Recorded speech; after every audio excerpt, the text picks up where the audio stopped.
Radcliffe is 1730s. So.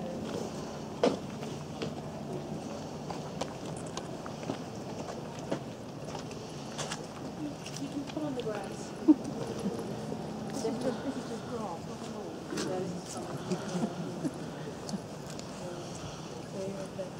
there are no snipers on the roof, only in the front quad.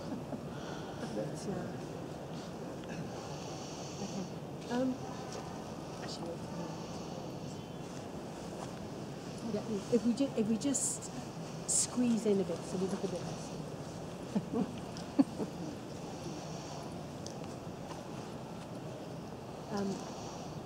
Okay, so this is the back quad of Exeter, and the true Morse aficionados amongst you should recognise this, because it was used for many a scene. Often we would see Morse and Lewis drinking in this part of Oxford. I think it's because it's just got this magnificent backdrop. Do you remember the one, The Way Through the Woods, where the young girl goes missing in Wytham Woods, in Witham Woods? That episode began with a drinks party here, in this garden here. Another episode, The Silent World of Nicholas Quinn. We also see a chase sequence, and it takes place from this garden here. So this is one of those backdrops that was used very regularly for lots of episodes. Do you know I went to a talk by Colin Dexter. He does really good talks. If you ever get an opportunity, I know he's getting on a bit now, but he's a really good speaker. Anyway, he said that The Silent World of Nicholas Quinn was his favourite character. And he said really it was because he was most like himself. Colin Dexter is actually profoundly deaf, just like Nicholas Quinn. And he came to live here, Colin Dexter, in Oxford in the 1960s, and he went to work for the examination board. So he brought those two things together in that particular episode.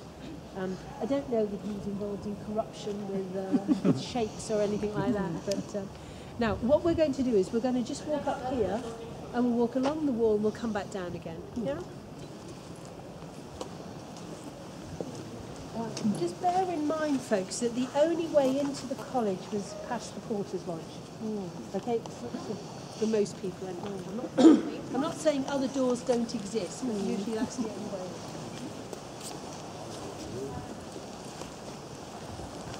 I know it's a Morse tour, but have we got any secret Harry Potter fans?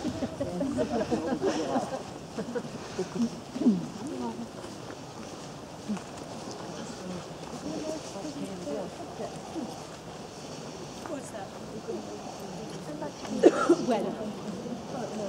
Oh, I don't know, to be honest. I don't know. Behind me, this is where the most important subject in the medieval times was taught. This is the Divinity School, and above it is the Duke Humphreys Library. That was originally opened in 1445. Now that library was used as Hogwarts Library, and this room down here was Harry Potter's hospital, and where they all learnt to dance in Harry Potter and the Goblet of Fire. Now, we're going to go back to Morse now.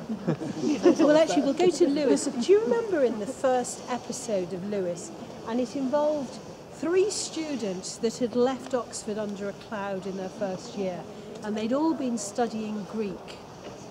And they were studying with Anna Massey. She played the Greek tutor. Anyway, we see Hathaway.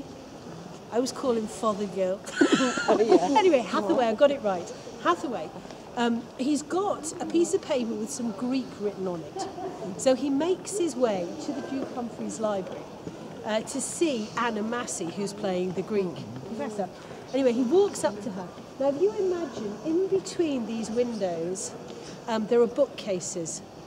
And the bookcases, little tables lower from the bookcases. Yeah, so can you imagine that? So Anna Massey's sitting in one of these little cubby holes, and he goes up to her and he says, wonder if you could help me, Mom.